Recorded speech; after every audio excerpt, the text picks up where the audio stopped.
Don't you just love that gateway arch? I mean, what a stunning symbol of optimism and of the pioneering spirit of America. It's indeed a gateway through which we create our future, and it is a shining upward surge taking us to new heights. Eero Saarinen, who designed this arch, also designed the wonderful Kleinhans Music Hall, home to the Buffalo Philharmonic. So Finland has given us not just great musicians, but also wonderful architects, both of the Saarinens. St. Louis also boasts, of course, the wonderful St. Louis Symphony, itself a testament to a spirit of optimism.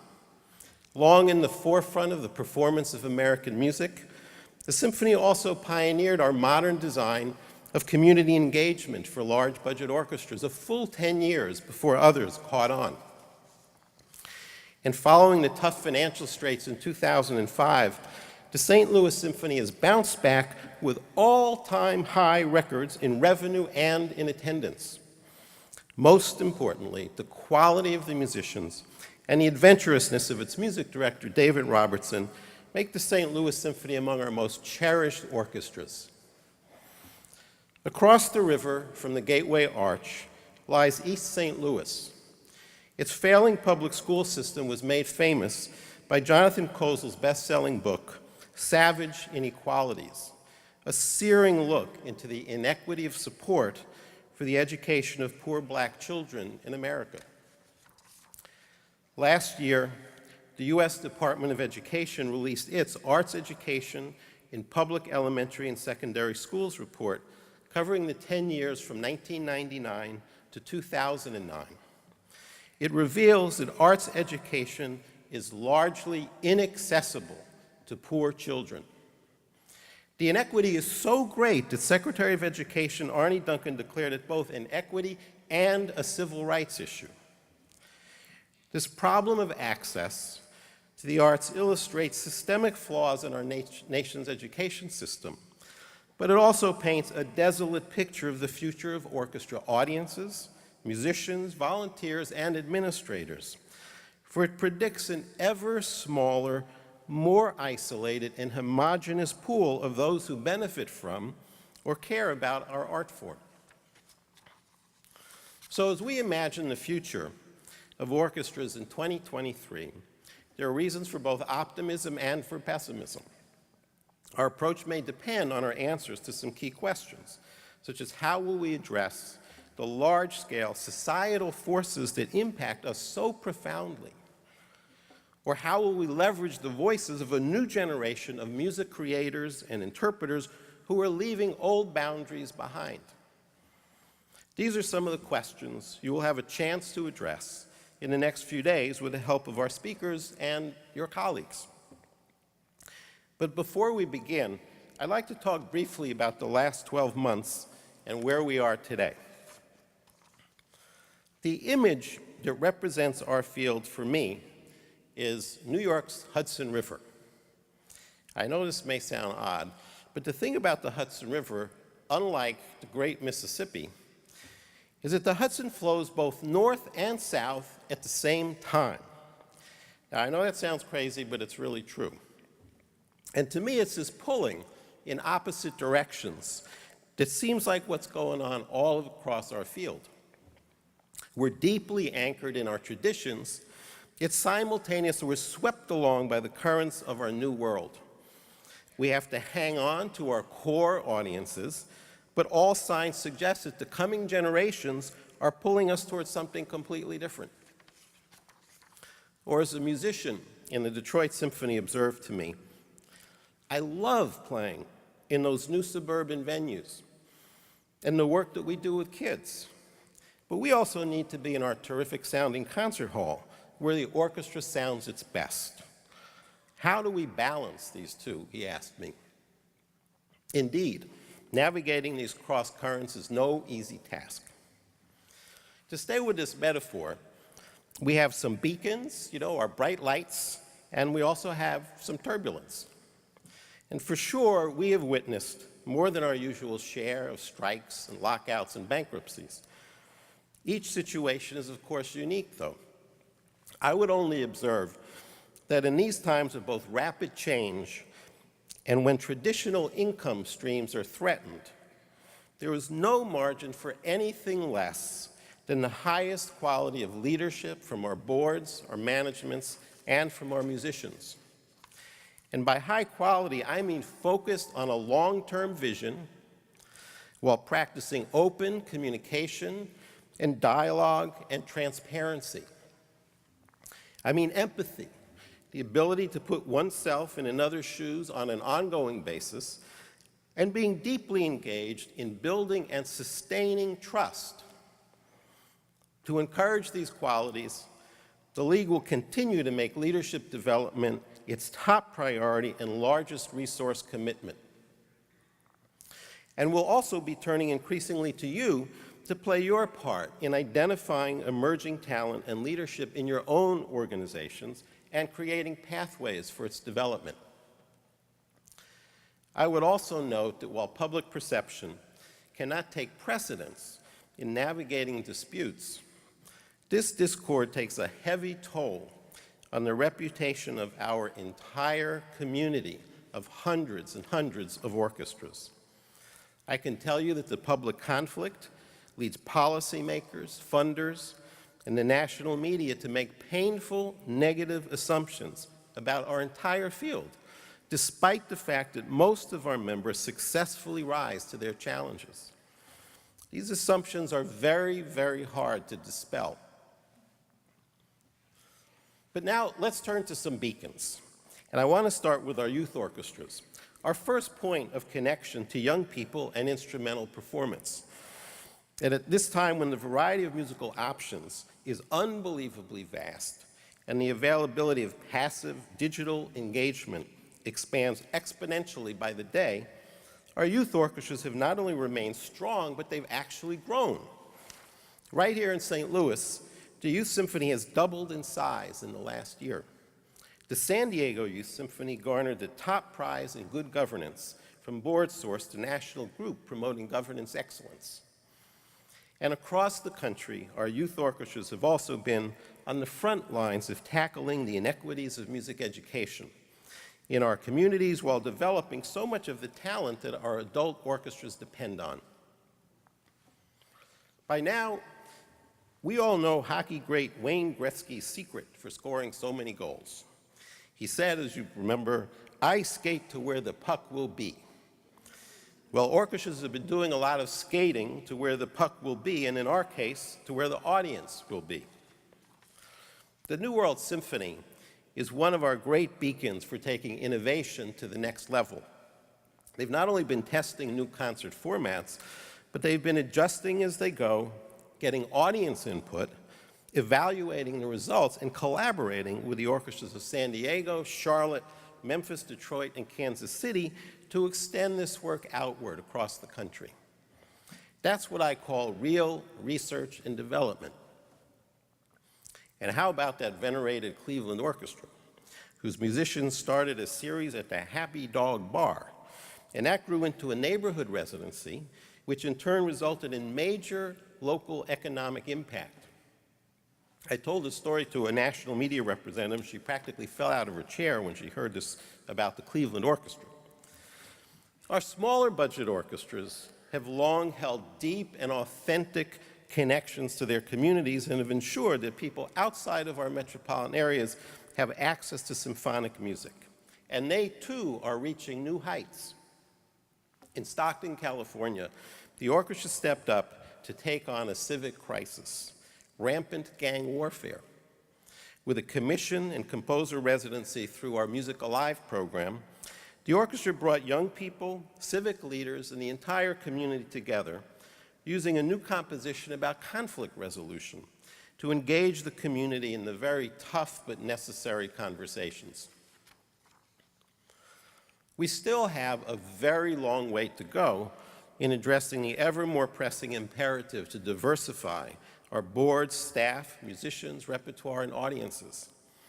And by the way, I think one of the most important things we can all do is to tackle the threshold question of what we mean by diversity. A definition drawn too broadly risks diluting the unique circumstances of various groups and may be inadequate as a guide to any meaningful action. On the other hand, if we draw it too narrowly, and some not named might feel justifiably excluded. This is another very tough but important conversation to be having in our increasingly multicultural society. You could say we're still swimming upstream on this one, but again, let's not forget to acknowledge the progress being made. At this year's inaugural Sphinx Conference, orchestra representatives were the single largest group from among all of the performing arts in attendance. Showing up does matter. And meanwhile, a group of 14 people from 11 orchestras, facilitated by the League, has been meeting throughout the year to share best practices. And the League's online diversity resource center launched just this January. And wherever you are on this path, I encourage you to go visit the center on our website. And finally, I'm pleased to report one more very big bright spot for our community. And that is you have reversed the deficit trend line. In 2011, more than 2/3 of orchestras reported surpluses, while only 1/3 had reported surpluses back in 2009. And as we've been saying to you over the last few years, balancing the budget is just one element of being capitalized in a manner that's appropriate to your orchestra's own unique circumstance, your life cycle, your market, and your future plans. The 40 orchestras who worked with the League's capitalization diagnostic, the SMART tool, have had a chance to dig deeply into this work. I encourage all of you, and especially boards of directors, to stay focused on this much more complete set of financial indicators. So, what lies ahead for 2023? I've been thinking for a long time about what we heard at our Chicago conference a few years back from Alberto Ibargüen, who is the former publisher of the Miami Herald, formerly chair of the Florida Philharmonic, and for a number of years now president of the Knight Foundation. And Alberto explained how newspapers had failed to see or to acknowledge the rapid changes going on all around them, including the public's desire for participation, to own the news and to use it, and to act on the news, rather than merely passively hearing it or reading it. He described the insularity of their staffs, their lack of diverse voices, and the certainty with which they proclaimed, "We professionals know better." Noting the failure of the newspaper industry to face forward into the future, he cautioned orchestras to avoid his industry's mistake of conflating a delivery system with a core purpose. In other words, what he was saying was that the newspaper is the delivery system, and that supports the core purpose, which was engaging the public in high-quality journalism in service to a high-functioning democracy. So it's the core purpose that must be maintained, while the delivery system, the newspaper in this case, can change. Our organizational structure is indeed a delivery system primarily for giving concerts in the most perfect acoustic environments we can find. We've also attached ancillary structures for offering concerts and other activities to young people and others in our communities. And these parallel, yet separate, strands of orchestra activity create some interesting problems for us. I mean, think about this. If education and community engagement describe what we do for our communities and for learning, then what in the world would you call that other stuff we do? Those concerts of classical music in our concert halls. Are they not for our communities, for learning, for young people? Do we mean to suggest that our public value happens outside of the concert hall and what happens inside is maybe a little more private? Or do we just have a harder time explaining the value of a traditional orchestra concert and making it accessible to more people? Or maybe the concert really is not what it's ultimately about. Using Ibargüen's newspaper analogy, newspapers are to journalism as concerts are to, and you can fill in the blank, and it's a very interesting exercise, and you don't have to believe that orchestras are passé like newspapers in order to play this. It's simply about separating that which is essential and core from that which is just habit. It's not for me to answer this question for any one orchestra or for all orchestras together, but I can tell you what I think I'm hearing from a lot of you. And it's this: our institutions, and that's our delivery system, could be organized to create and deliver a range of orchestral and related musical experiences designed for learning, for our communities, for stretching artistry and the art form. And our core purpose, instead of delivering concerts, might be to grow the humanity of the people we serve and engage through orchestral experiences of high quality. I like this framework because it places all that we do and may yet do under one single banner. It avoids the not very helpful bifurcation of access and excellence, or community engagement and the classical series. And it suggests that we bring the same high standards of excellence and creativity to our work outside the concert hall that we do inside, and that we infuse the concert experience with the same passion for learning, for meaning, and for relevance that we bring to our work in our neighborhoods and in our schools. And with this frame, our core purpose lives firmly in a public context. And this is critically important because as long as we remain tax-supported institutions, our core purpose must be understood to be for the public good. And we can no longer simply assert this, we have to demonstrate it. And finally, if we anchor ourselves in serving people through music, we necessarily invite new voices, new questions, and new opportunities for fulfilling our creative and our public imperatives. This framework may or not suit you, and that's okay, as we anticipate 2023, a time that is certain to be very different than today. I think the main thing is that we be very, very clear about what is core and what is transitory, what we must keep and what we can let go of. This is important and hard work, and I'd like to close by sharing an insight into how we can do this work. And it comes from Yo-Yo Ma, who offered this up in his Nancy Hanks address at the Kennedy Center early this year. Yo-Yo talked about something called the edge effect. He said it's a term from ecology where two ecosystems meet, such as a forest and a savanna. And they come together, and it's that point of intersection where you get the end of the savanna and the beginning of the forest where you have the edge effect. And he says that the edge is where those of varied backgrounds come together, more diversity, less structure, and more possibility. The edge is where you find the greatest diversity of life, as well as the greatest number of new life forms. I would submit that our orchestra's chances for success in 2023 will depend on how fully we can engage the possibilities that exist at the edge, not just for our art form, but for our whole society. Thank you very much.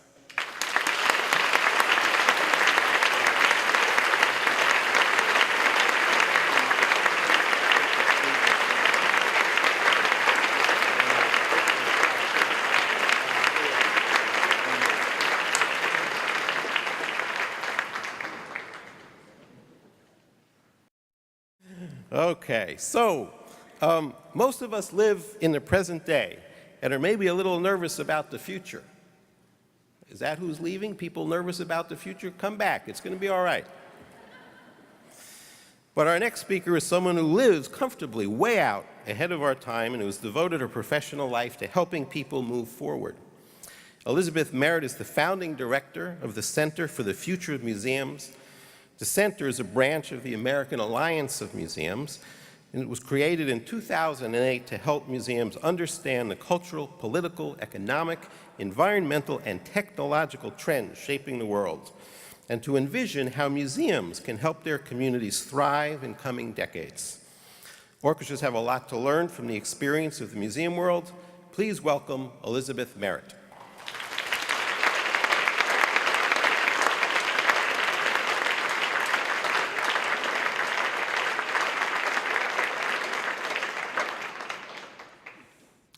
And Jesse, you said at the beginning of your talk that you weren't quite sure what it was that futurists did, so you'll be glad to know I'm going to give you a very short answer to that question. I'm also going to thank you for setting up my introduction so beautifully, because the Center for the Future of Museums really is the result of an edge effect. Instead of the collision of a savanna and a forest in this case, we're the result of a collision of two fields, the fields of future studies and the field of museum studies. And I hope that the fertile result of that collision is something that will help you as I share a bit of what we do. So what is it that we do? Futurists, first of all, to clear up the most common misconception, do not predict the future. So don't come up to me at the reception afterwards and ask me about the stock market. I can't answer. What we do is we help people imagine different potential futures within what futurists call the cone of plausibility. There are many plausible, possible futures, and the most important thing for our work is to realize that any of these potential futures could come to pass. We know the forces shaping our world today. We know the trends, we know the events. We need to be aware of the choices we can make. And as we move through the course of the future, we find ourselves heading towards many potential targets. We tend to become too fixated on what we think will happen, and then we become myopic, and we can get blindsided when events don't go as we think they will go. We need to use our imaginations to open up our thinking and both realize the kind of utopia that we could live in if we help nurture the right circumstances, but also be aware that things can go terribly wrong and try and know what it is that could shape that dark future that we don't want to live in. One of the truisms of future studies is it's not all about happy robots and technology. It's about trying to find the hints of those potential futures in our world today. A famous futurist once said, any possible future has a toehold in the present. The future is actually already here, it's just unequally distributed. I'm hoping that what I can share with you today are some little glimpses of the future, because I think in some ways, museums are riding the bow wave. Maybe they're a little bit ahead of orchestras in some ways in trying to navigate these shoals. So what is it that we're finding as we navigate these museum futures? We are finding that we are in an identity crisis. Jesse spoke of the need to understand your core purpose, and this is something that many commercial companies have foundered on. So for example, Kodak. It was classically founded on a technology, the technology of film, the technology of cameras.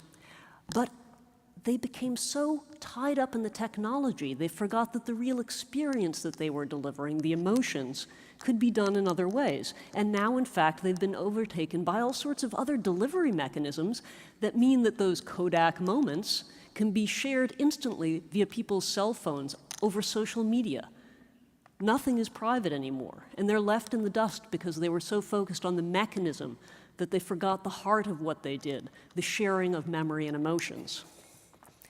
Even more confusing, you have a company like Sony, which when it started doubtless thought it was about the wonderful, cool technologies of being able to deliver pictures to people in their office, in their living room.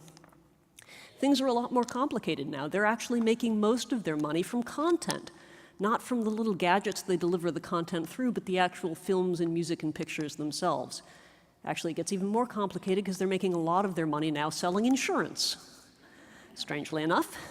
All right, so maybe nonprofits don't have as big an identity crisis as that. We do, after all, have our missions. We have some focus. But within that, there can be a great deal of confusion. For example, museums. People ask me all the time, what is the definition of a museum? I can't tell them, because I can put 100 museum people in a room and they can argue about it for 3 days and they will not come up with an answer. We know it has something to do with authenticity. We know it has something to do with the real thing. But what does that mean in a world where the Google Art Project can deliver right into your home computer really high quality digital reproductions of masterworks from all over the world, when they can let you step into those museums and take a tour of the Louvre or the Metropolitan through a virtual environment? Is that real? They're real works, they're accurately reproduced. At the other end of the spectrum, we now have technology that you can take into museums, digital scanners, 3D printers, that let people scan, mash up, and reproduce museum objects to create real physical objects that are adaptations or reproductions of museum things. Is that real and authentic? Hence our confusion. As we try and navigate this identity crisis, we're trying to find and hold on to what Jesse called the core purpose. And many of the museums we see foundering today are ones that, instead of holding on to that one true thing, tried to take the whole equation of how you make a museum work, this big complex organism, and control every single variable. And it doesn't work. You don't get to say what all of the pieces of the equation are. So they'd pick 5 variables, and then they'd be left with an unbalanced equation, and so they'd diddle the attendance numbers, because that's the only thing you have left that you can mess with. But of course, they turn out to be wrong. Museums are having to let go of all of those habits, of all of those assumptions, to find the one true thing that they're adhering to, and then figure out how to let everything else morph as the world changes. So some of the assumptions they're having to let go of are, for example, assumptions about place. There was a major study last year that I recommend to you by the University of Chicago, set in stone, about the cultural building boom that took place between 1994 and 2008. And there was more growth in building in our sector than any other: museums, performing arts centers, theaters.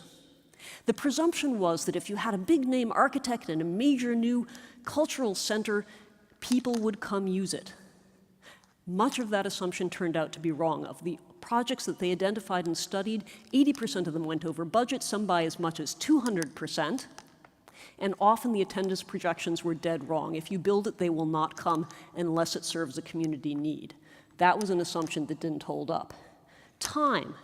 The day of the old 9 to 5, Tuesday through Sunday museum is dead. That's not when people live their lives. It's not when they have free time. So you have more and more museums experimenting with being open into the evening, heck, with being open all night.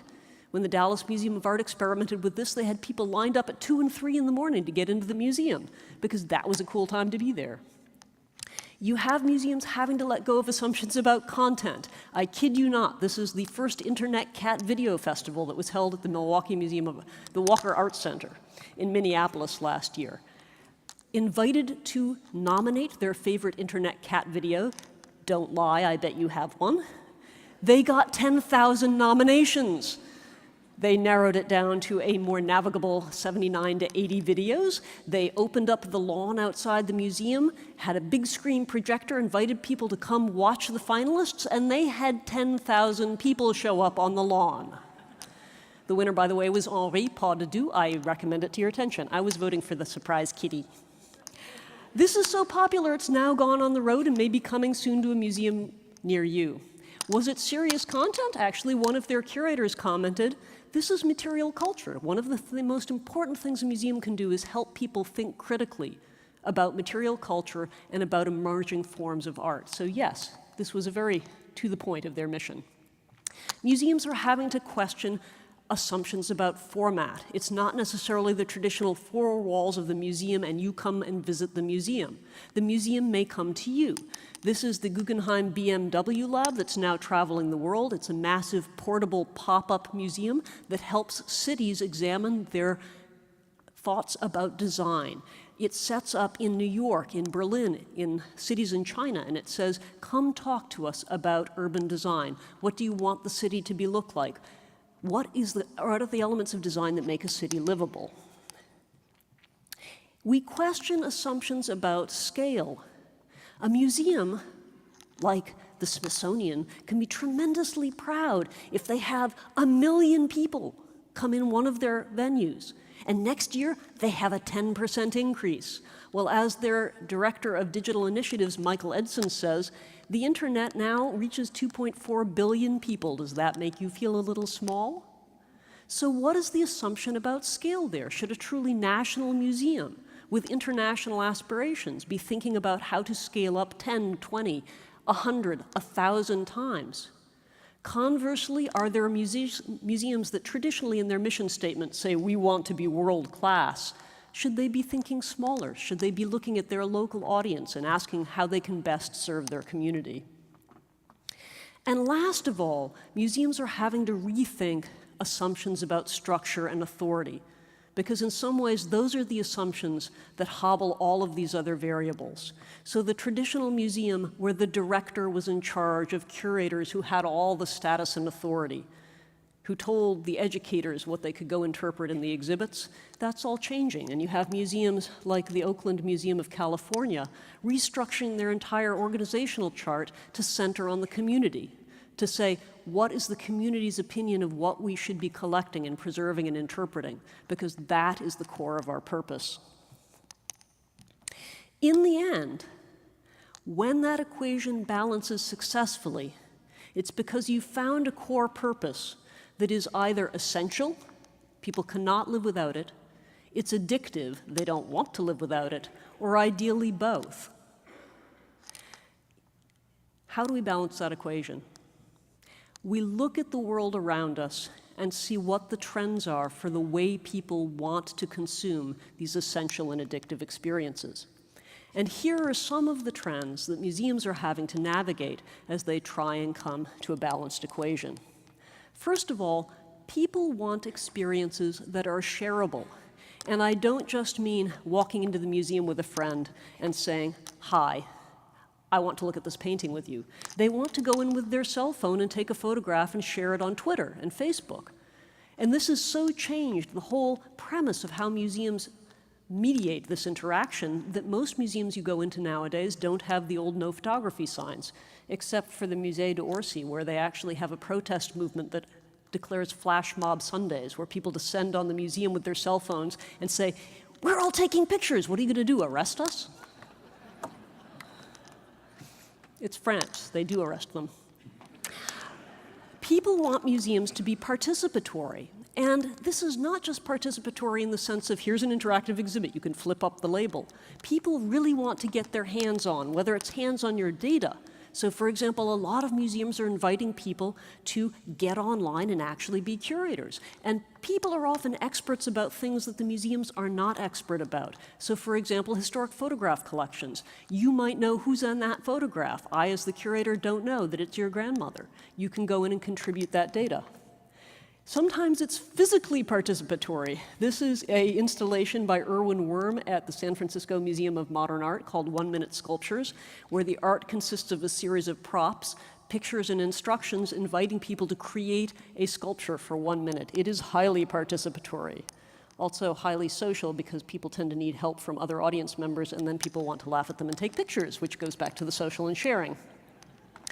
People want personalized experiences. So for example, in this live museum soundtrack project at the Hammer Museum put on by the Machine Project, you can pick up one of the resident musicians who will plug into a set of headphones, follow you around, and create a personalized soundtrack for the museum. That's so cool. People also want more control over the length of time of the experience they have, which I call chunked experiences. It's not the old, we're going to go spend 2 or 3 hours at the museum. They may only have their lunch hour. And there's a simple solution. You can say, here's something you could do at lunch. But museums are actually finding even more creative ways to chunk their experiences. This is a DVD slot that's built into the outside wall of the Moving Image Museum. It is an installation by Aram Berthold. It's called Dead Drop. You go in with a blank DVD, you stick it into the disc, it sucks it in, thinks about it for a few minutes, spits it back out, and it's given you a digital art collection burned onto the disc that you can go home and consume at your leisure. That is chunked art. And last of all, people really want experiences that are multisensory. It isn't enough just to have it be a visual experience anymore.